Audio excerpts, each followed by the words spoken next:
There are seasons in life when everything seems to turn against you at once, and no matter how hard you try to make sense of it, the answers stay hidden. Doors close without warning. People you trusted become distant, cold, or strangely unrecognizable. Plans collapse just when you thought you were finally moving forward. Even your own mind begins to feel unfamiliar, as if the person you used to be can no longer survive in the world you have entered. And in those moments, the most dangerous thought begins to whisper from the dark. Maybe you were forgotten. Maybe you were cursed. Maybe life singled you out for pain with no greater reason at all. But that is never the first truth. The first truth is harder to accept because it asks you to see your suffering from a higher place. It asks you to imagine that before the awakening ever begins, before the gifts, before the insight, before the strange power of spiritual perception opens inside you, something must be broken. Not destroyed, but broken open. The old shell must crack. The false foundation must fail.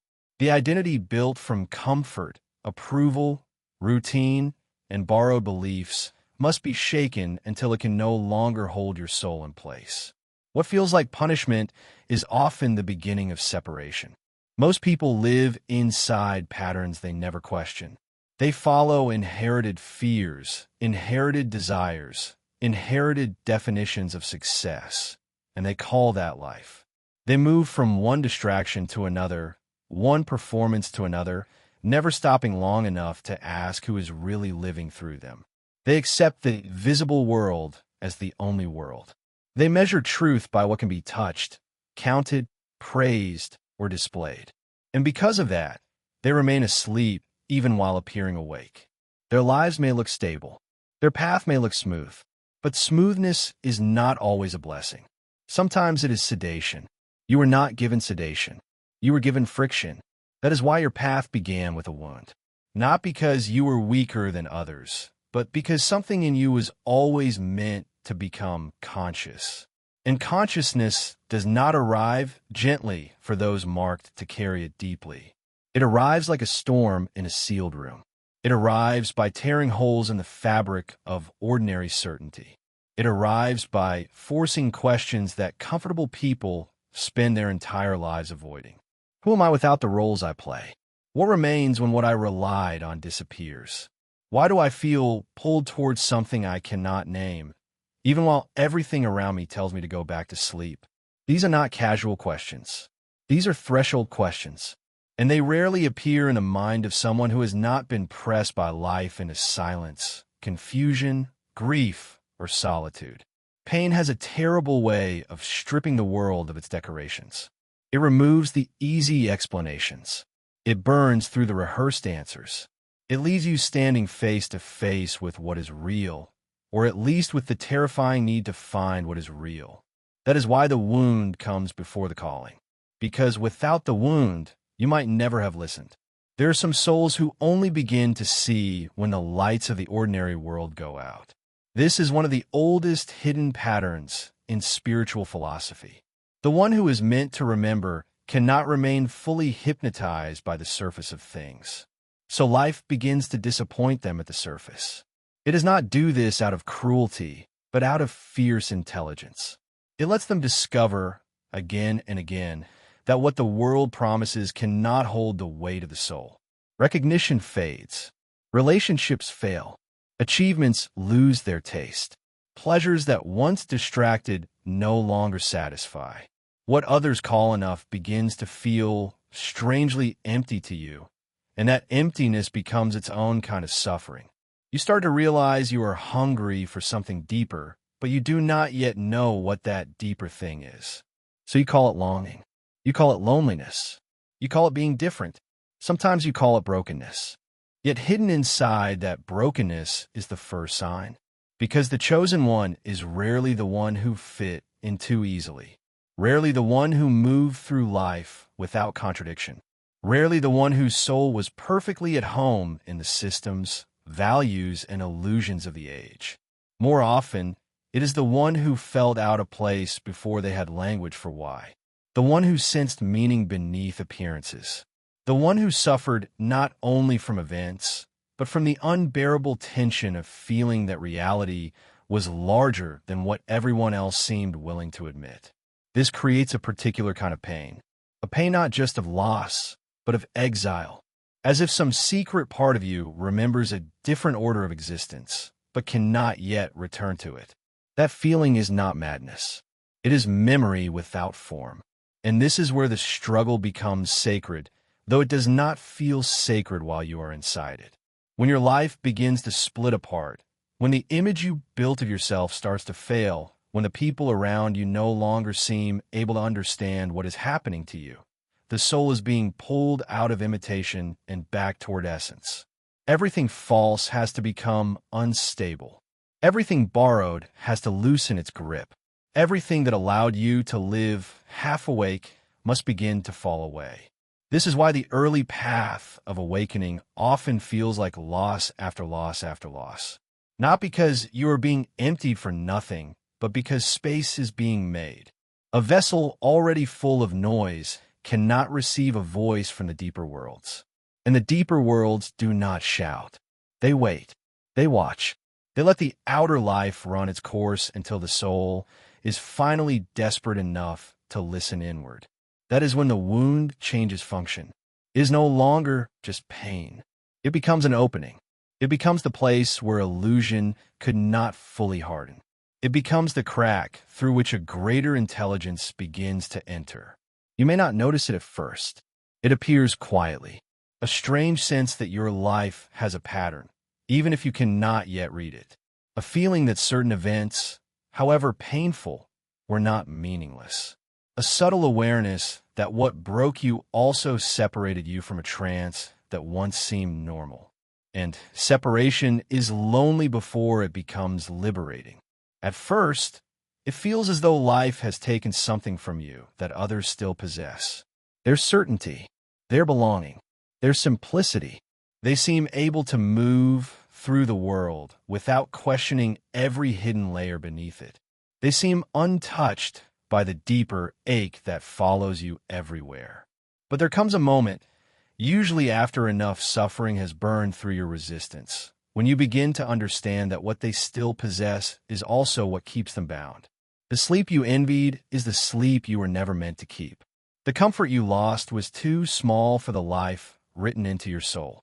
The wound was not proof that you were abandoned. It was proof that you were being prepared. Prepared to see more. Prepared to lose what cannot go with you. Prepared to become someone the old world could never have shaped through ease alone. So if your life has felt marked by trials that made no sense, if your road has been sharper, lonelier, stranger than the roads around you, do not read that only as misfortune. There are pains that destroy, yes, but there are also pains that reveal, pains that separate the soul from numbness, pains that break the false mirror so the real face can begin to emerge. Before the calling is heard, there's almost always a wound. Before the wisdom is trusted, there's almost always a collapse. Before the chosen one knows who they are, life makes sure they can no longer remain who they were. And that is where the hidden design first begins. Once that hidden design begins to stir, the next thing it does is even more unsettling. It stops allowing you to build your life on what is false. Not all at once, not in a single dramatic moment, but through a series of disruptions that seem almost too precise to be accidental. The relationship you thought would save you begins to reveal its fractures. The opportunity that looked like your great arrival suddenly disappears. The people who praised you when you played a certain role become uneasy when you begin to change. Even your own ambitions start to betray you because what once felt meaningful now feels strangely hollow. And what makes this so difficult is that, from a human point of view, it looks like chaos. It looks like bad timing, unfair loss, unanswered effort, and doors closing for no clear reason. But on the deeper path, chaos is often the hand that removes what clarity alone could never persuade you to release. This is where many people become bitter, not because they are weak, but because the destruction of illusion feels deeply personal. You work hard, you stay loyal, you try to be good, and life still breaks the structure you were depending on. So the mind naturally asks the old question again. Why is this happening to me? Why does everything become unstable the moment I start to hope? Why do the things I love either leave, disappoint, or transform into something I no longer recognize? It feels cruel because the ordinary mind expects life to reward attachment. It expects safety in exchange for effort. It expects clarity in exchange for obedience. But the deeper laws are not interested in preserving your attachments. They are interested in revealing what you are when attachment can no longer define you. That is why chaos seems to choose certain lives more than others. It is not always because those lives are cursed. Sometimes it is because those lives are being used for awakening, used for refinement, used for a process that cannot be completed in comfort. There are truths that cannot be learned while everything is working. There are inner powers that do not appear until the outer scaffolding collapses. There are ways of seeing that only open after you have watched what you trusted fail in your hands. This does not make the pain less real. Betrayal still cuts. Delay still exhausts. Loss still empties the room. But what changes is the meaning of those experiences. They stop being random blows from a hostile universe and begin to look more like pressure points in an initiation you were never fully told you had entered. An initiation is not a reward. It is a reordering. It rearranges your values by force when you are too entangled to reorder them willingly. It exposes every place where your identity depended on approval, possession, predictability, status, or emotional dependence. It finds the hidden contracts you made with the world, the silent deals inside your own heart. If I am loved, then I am worthy. If I succeed, then I matter. If they stay, then I am safe. If this plan works, then I can trust life. These hidden equations feel natural until chaos arrives and tears through them one by one. Then suddenly you are left with something frightening but clean. A self that cannot rely on its old formulas. A soul standing without the costume it mistook for its face. This is why so many chosen paths include delay. Delay is one of the most misunderstood forms of spiritual pressure. Most people experience delay as punishment, as evidence that they missed their chance or lacked what was needed. But often delay is protection from premature arrival. If the soul reaches power before it reaches depth, it becomes inflated. If it reaches visibility before it reaches inner stability, it becomes dependent on being seen. If it receives the thing it wants before it understands why it wants it, then the gift becomes another trap. So time itself begins to work against your impatience. You knock, and the gate remains closed. You prepare, and still the invitation does not come. You feel ready, yet the road ahead refuses to open. It is agonizing because you can sense movement in your spirit while nothing changes in your outer life. But delay has its own wisdom. It ripens perception. It deepens hunger. It teaches you whether you seek the path itself or only the rewards you imagine at the end of it. And betrayal serves a similar purpose, though in a harsher language. Betrayal reveals where you placed sacred trust in human hands without seeing clearly. It shows you how easily the soul can confuse intimacy with truth, closeness with loyalty, charm with character, need with destiny. Some betrayals happen because other people are simply small, frightened, divided within themselves. But even then, the wound they create can become revelatory. Because after betrayal, you begin to see more. You notice energies you once ignored. You hear the false note beneath polished words. You learn that discernment is not cynicism, but spiritual maturity. The heart does not become wise by avoiding pain. It becomes wise by surviving deception without becoming deception itself. This is one of the great hidden victories of the initiated soul. It suffers deeply, but it does not become identical to what hurt it. That takes strength beyond anger. It takes the kind of inner alchemy most people never attempt. To be rejected without turning cold. To be delayed without surrendering your purpose. To be betrayed without worshiping revenge. To lose what you thought you needed and still remain open to what is real. This is not passivity. It is mastery under pressure. is the slow birth of a consciousness that is no longer ruled by reaction. And that kind of consciousness is exactly what chaos was shaping all along.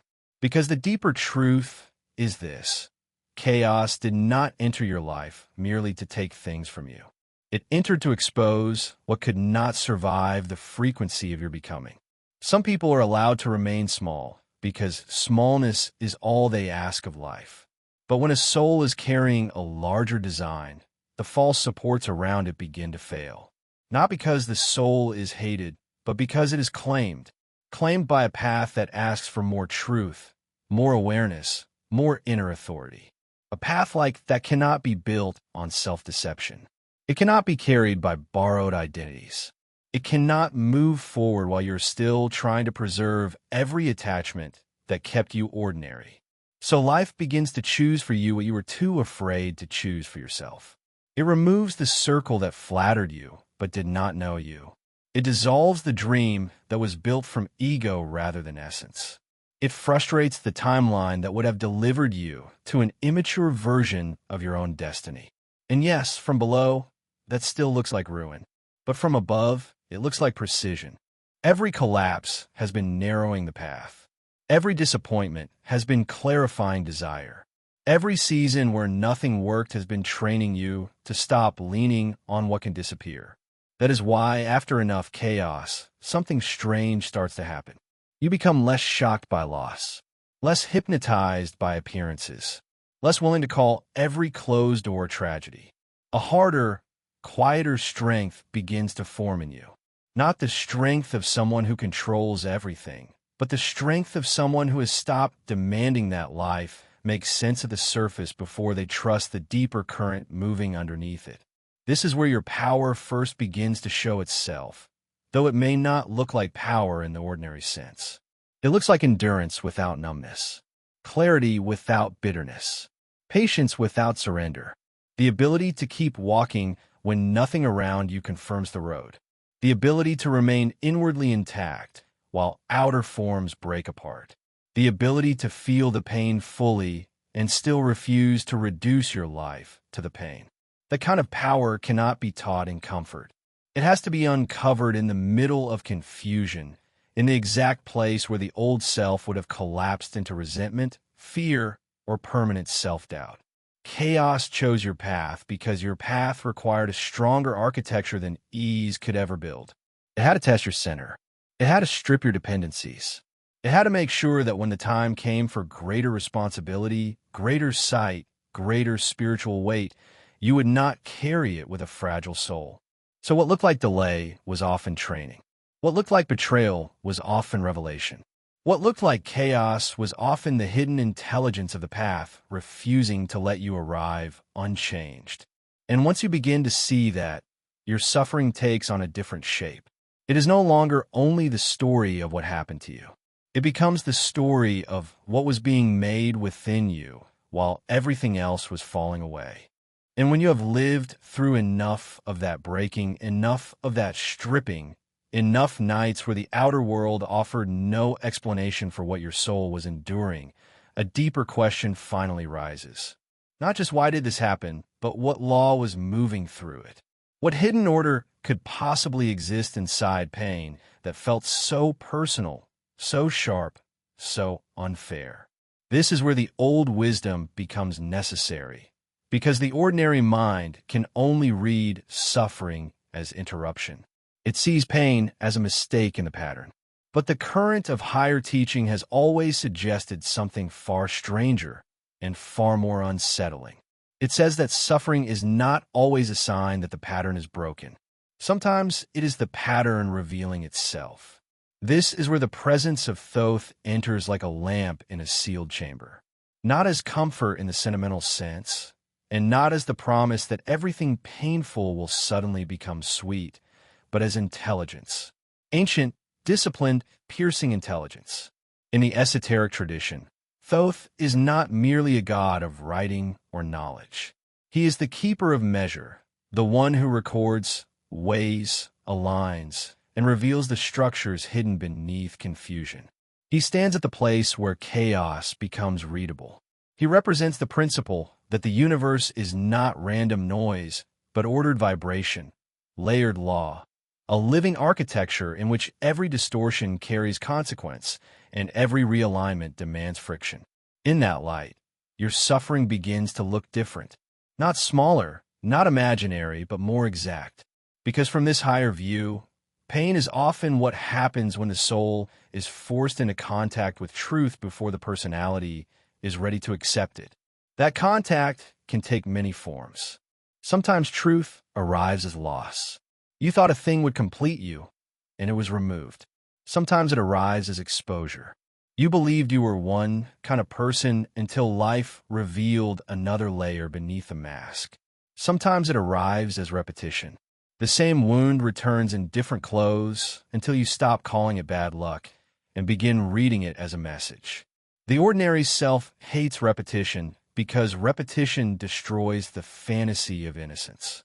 It forces you to admit that life is not only happening to you, it is also showing you to yourself. This is one of the secret laws hidden inside suffering.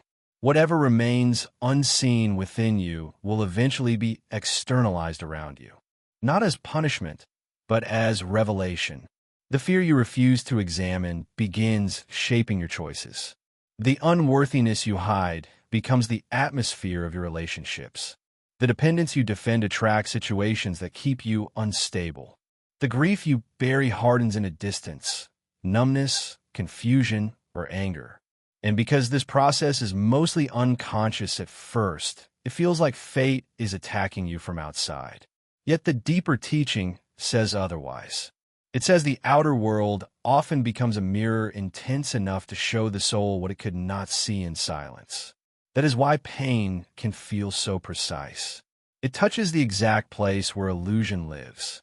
Thoth, in this sense, is the revealer of precision. He does not deal in vague comfort. He deals in correspondence, in hidden proportion, in the mysterious truth that what appears above reflects what moves below, and what moves within eventually arranges what appears without. When that principle is ignored, life feels chaotic. When it is understood, a terrifying form of clarity begins to emerge.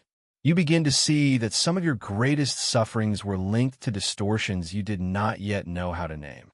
A distorted attachment to control, a distorted hunger for recognition, a distorted loyalty to people who only knew how to love the version of you that stayed small, a distorted belief that your worth could be proven through sacrifice, endurance, perfection, or silence.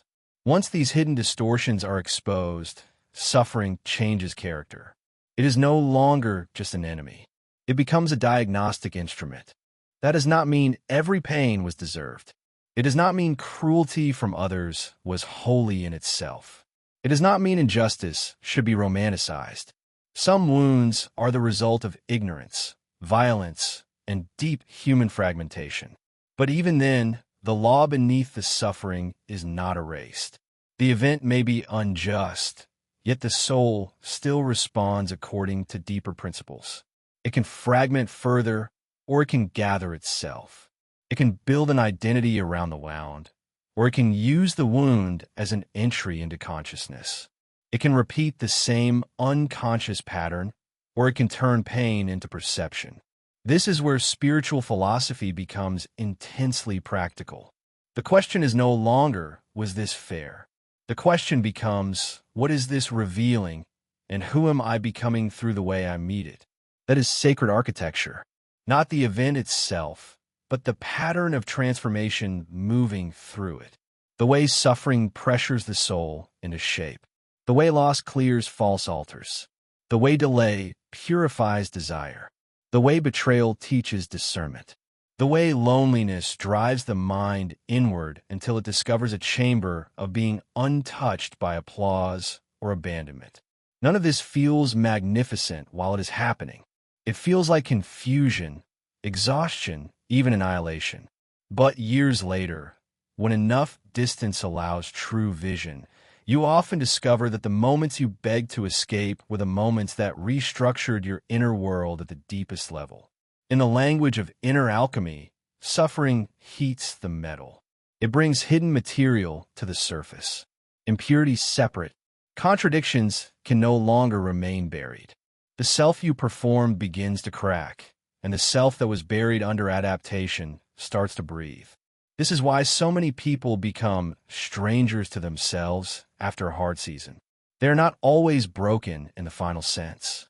Sometimes they are in the middle of reconstitution. The old arrangement cannot continue, but the new arrangement is not yet stable. So they live in that sacred, terrible in-between.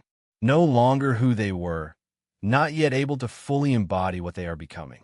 That in-between is one of the hardest stages to honor because it offers very little visible reward, and yet it may be the most important. Thoth's wisdom is not obsessed with surface outcomes. It is concerned with alignment, measure, right relation. It asks whether your inner world is capable of holding truth without distorting it, whether your actions match your deeper knowing, whether your desires arise from essence or compensation, whether the structure of your being is strong enough to carry greater light without turning it into ego, fantasy, or self-deception. Seen from that perspective, suffering is sometimes the correction that restores proportion. It breaks what is exaggerated. It humbles what is inflated. It strengthens what is underdeveloped. It empties what is crowded with noise. And what remains after that emptying is often quieter than people expect. Not dramatic power, not sudden perfection, not a life free of pain. What remains is something more durable, a steadier center, a cleaner perception, a growing ability to tell the difference between what wounds the ego and what actually threatens the soul. This distinction changes everything. Many things you once thought were catastrophic begin to reveal themselves as necessary endings. Many things you once chased begin to look like distractions from the deeper work. Many pains that once seemed meaningless begin to arrange themselves into a pattern that was there all along, waiting for you to become still enough, honest enough, and strong enough to read it. Then a profound shift occurs. You stop seeing yourself as the victim of disconnected misfortunes and begin seeing yourself as someone being instructed, not coddled, not spared, but instructed by life with incredible rigor. The wound is still part of your story, but it is no longer the author of your identity. It becomes text. It becomes symbol. It becomes a living page in a larger manuscript of your becoming. And suddenly the struggle that once looked like cruelty begins to resemble design. Severe design, yes. Mysterious design, yes. But design nonetheless. This is the revelation hidden in the secret laws behind suffering. Your pain was not always a wall. Sometimes it was a script carved in a language you had not yet learned to read. A language of patterns, corrections, exposures, and sacred pressure. A language that does not flatter the ego, but liberates the soul. And once you begin to read in that language, even your darkest seasons stop appearing empty. They begin to glow with difficult meaning, not because they were easy, but because they were exact. Not because they spared you, but because they shaped you according to something deeper than comfort could ever understand. And once that difficult meaning begins to glow through the ruins, something else begins to change inside you.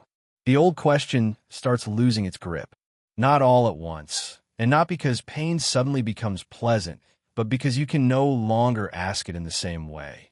Why used to come from shock, from resistance, from the stunned belief that your life had somehow broken away from the order that should have protected it. But now another possibility enters.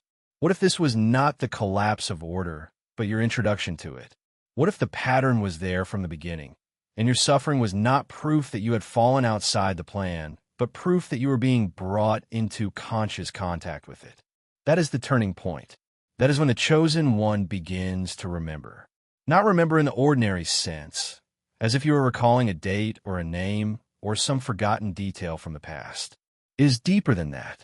It feels more like recognition, like standing in a place you have never seen before and somehow knowing you have been walking toward it your whole life. Like hearing a truth and feeling your entire being respond before the mind is time to argue. Like watching the strange fragments of your story begin to connect not as isolated accidents, but as symbols in one larger design. The betrayals, the delays, the separations, the strange timings, the people who appeared for a season and vanished, the doors that closed when you begged them to open, the instincts you ignored and later understood, the dreams, the warnings, the unbearable losses that redirected your entire life. None of it looks the same once remembrance begins. Because remembrance is not the gaining of new information. It is the lifting of a veil. And as that veil lifts, you begin to notice something that was always there. The pattern was never silent. You were just trained to call it coincidence. Trained to trust only what the surface mind could measure. Trained to dismiss the subtle, the symbolic, the inwardly known. But now the signs start gathering force. A phrase appears at the exact moment you needed it. A stranger speaks directly into a private wound they could not possibly know. A path closes, only for you to discover later that it would have bound you to the wrong life. A person disappears, and months later you realize their absence created the space for your real becoming. Even your suffering starts to arrange itself differently in memory. You begin to see that certain pains arrive together for a reason, that certain seasons were less about destruction than relocation. This is not fantasy. It is a different level of perception. The surface mind fears this kind of seeing because it cannot control it. It wants straight lines, visible causes, immediate proof. But the deeper life rarely speaks in that language. It moves through timing, resonance, symbols, repetitions, inner nudges, encounters that feel strangely charged, moments that seem ordinary to everyone else, and yet alter you completely. Once remembrance begins, you stop asking life to explain itself only through logic.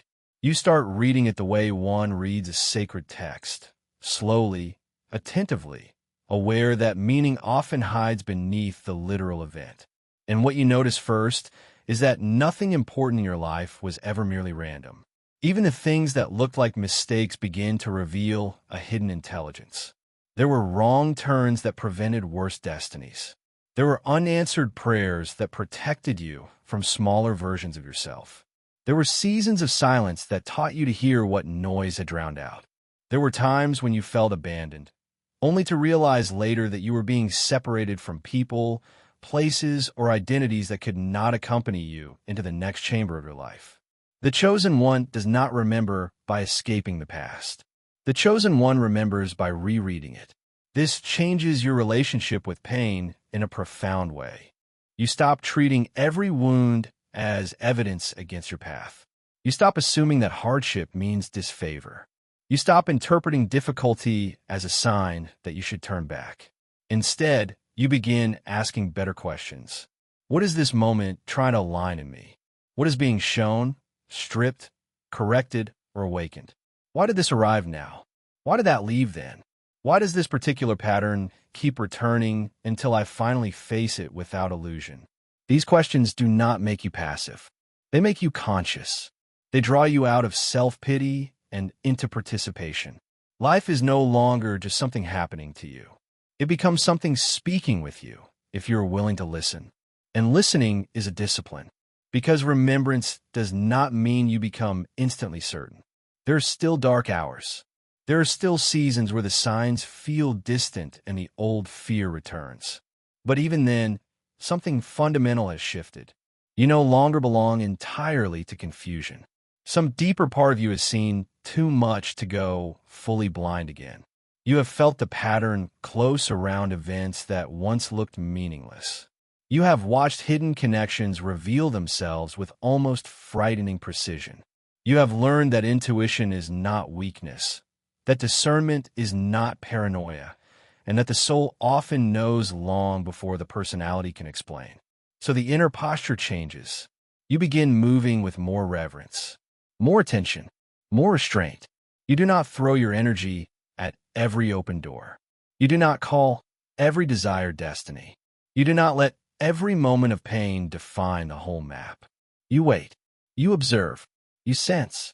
You begin trusting the strange intelligence that has accompanied you through every collapse.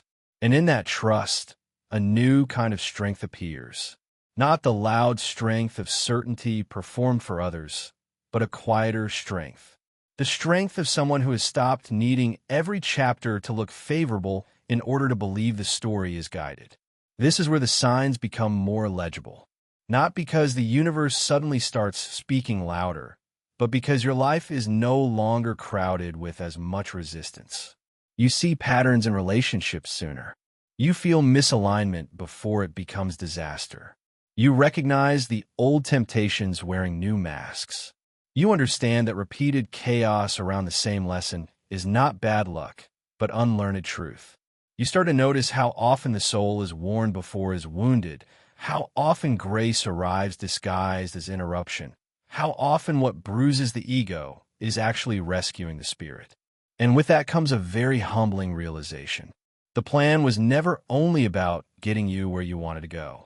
It was about making you able to see, because there are many people who reach things without ever understanding them. They obtain power and remain unconscious. They gain access and still live blindly. They are given influence, connection, resources, even spiritual language, but they cannot read the deeper movement beneath any of it. They mistake possession for purpose. They mistake excitement for guidance. They mistake activity for alignment. But the chosen one is being trained for something else. Not merely to receive, but to perceive. Not merely to survive, but to interpret.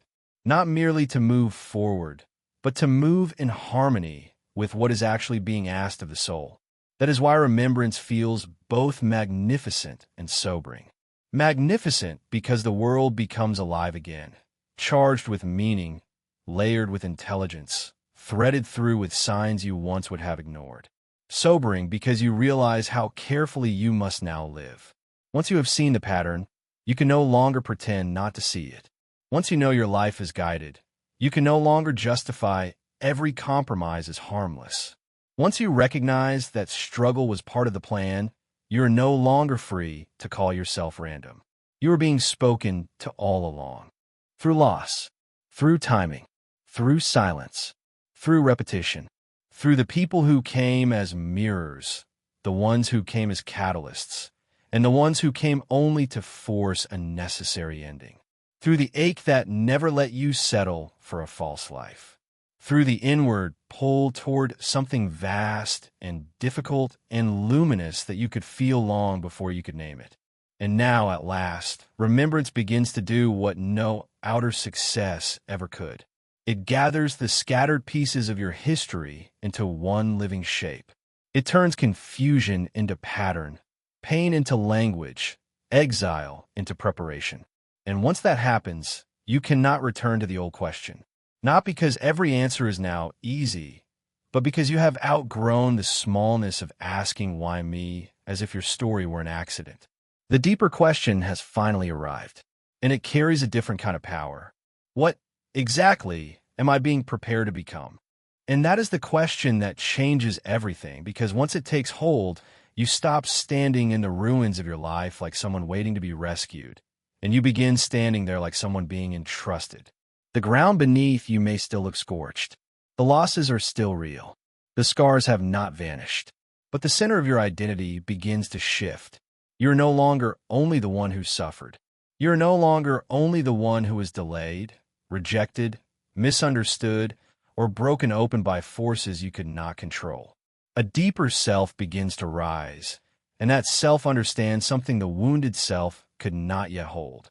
The struggle was never the destination. It was the making of the vessel. Because a destiny, if it is real, does not simply require desire. It requires capacity. And capacity is not built through fantasy. It is built through pressure, through waiting without collapsing, through loss without losing your soul, through seeing your own illusions die and still choosing truth over comfort. Many people want purpose, but they imagine purpose as recognition, arrival, importance, or reward. They imagine it as the moment life finally explains itself by giving them something visible.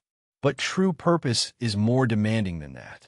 It asks whether you can hold responsibility without vanity, whether you can carry insight without superiority, whether you can be entrusted with influence without becoming possessed by the need to be admired, whether you can serve what is larger than yourself without secretly turning it into another monument to the self. That is why the path was so severe. It was not simply trying to test whether you could survive difficulty. It was shaping your interior architecture. It was making room. It was teaching your soul how not to shatter under spiritual weight. Because when the moment comes to step into what has been written for you, the old version of you cannot be the one standing there. The version addicted to applause cannot hold it. The version terrified of loss cannot hold it. The version that needs constant confirmation cannot hold it. The version that mistakes impulse for guidance cannot hold it. Something steadier must take form. Something quieter. Something cleaner. This is the great transition from wounded survivor to conscious vessel. And it does not happen in one grand scene. It happens in choices so subtle that most people would overlook them. It happens when you stop chasing what flatters you and begin listening for what is true. It happens when you can feel pain without turning it into an identity. It happens when you stop trying to force open doors that have clearly been closed and instead ask what in you still fears the path you cannot control. It happens when you notice that your life works best not when you dominate every outcome, but when you cooperate with the deeper intelligence that has been guiding you all along. Cooperation is the word many people resist because the ego prefers conquest. It wants destiny to feel like possession. It wants awakening to feel like power over others. It wants spiritual language to crown the self, not refine it. But the deeper path moves differently. It asks you to become permeable to truth, disciplined enough to hear it, honest enough to obey it, strong enough to endure the cost of following it. When that begins, you do not become smaller. You become clearer. Your energy stops scattering itself across every distraction. Your yes becomes more deliberate. Your no becomes more sacred. You stop wasting years trying to be chosen by things that were never assigned to your soul. And once that happens, a kind of elegance enters your life. Not ease in the shallow sense. Not a perfect world where nothing hurts. But elegance in the sense of alignment. Things begin to fit differently. You can feel when something belongs and when it does not. You can sense the drag of what is misaligned long before it becomes a catastrophe. You no longer confuse intensity with truth. You no longer call every longing a command. You start to understand that being part of a plan does not mean every desire is approved. It means your life has a pattern, and your task is to become transparent enough to move with it instead of against it. That transparency requires surrender, but not the helpless surrender of defeat. It is the surrender of someone who has finally learned the difference between control and participation. Control says, I will trust the path only if I can predict it. Participation says, I will stay awake enough to recognize the path as it unfolds. Control tightens around outcomes. Participation deepens around presence. Control panics when the map changes. Participation asks what new instruction has entered. This is why the chosen one eventually becomes difficult to manipulate. Not because they become hard, but because they no longer abandon themselves so easily. They have been through too much falsehood to keep kneeling before appearances. They have seen too much hidden order to keep worshiping the obvious. And with that comes responsibility. Because once you begin to live as a vessel, your life is no longer only about relief. It becomes about transmission. What has been forged in you must now move through you. The insight born in your loneliness must become wisdom you carry into the world. The discernment born in betrayal must become clarity in how you love, speak, choose, and refuse. The patience born in delay must become steadiness for the moments when others are losing themselves in panic. The strength born in your darkest nights must become shelter, language, presence, and direction. Not because you are here to save everyone, but because nothing that's sacred is forged in a soul only for private decoration. This is where many people misunderstand the idea of being chosen. They imagine privilege, exemption, special treatment. But often the mark of the chosen one is not that life gave them less pain. It is that pain was used to carve a deeper channel through them. They are chosen not for comfort, but for depth. Chosen not to stand above life, but to move through it with greater consciousness. Chosen to remember what others forgot. Chosen to see the pattern when others only see the fragments. Chosen to become trustworthy in the invisible before becoming visible in the world. And trustworthiness is the hidden crown. Can you hold what has been shown to you without diluting it? Can you live what you claim to understand? Can you let your life become an instrument rather than a performance? Can you remain in reverence when the old hunger for recognition tries to return wearing spiritual clothes? These are not small questions. They determine whether awakening becomes embodiment or just another identity. Because it is possible to learn sacred language and still remain untransformed. It is possible to speak of destiny and still be ruled by fear. It is possible to say you trust the plan while clinging with desperation to every familiar thing the plan is trying to remove. So the final stage is not merely belief. It is embodiment. You begin to walk differently. Not theatrically, not with some borrowed image of spiritual authority, but with the quiet gravity of someone who has learned to listen. You stop arguing with every season. You stop needing immediate evidence for every inner knowing. You stop telling yourself that your scars disqualify you. In fact, you begin to understand the opposite. The very places where you thought you were ruined have become chambers of perception. You can recognize pain in others because you have met it in yourself. You can sense falseness because you have watched it collapse inside your own life.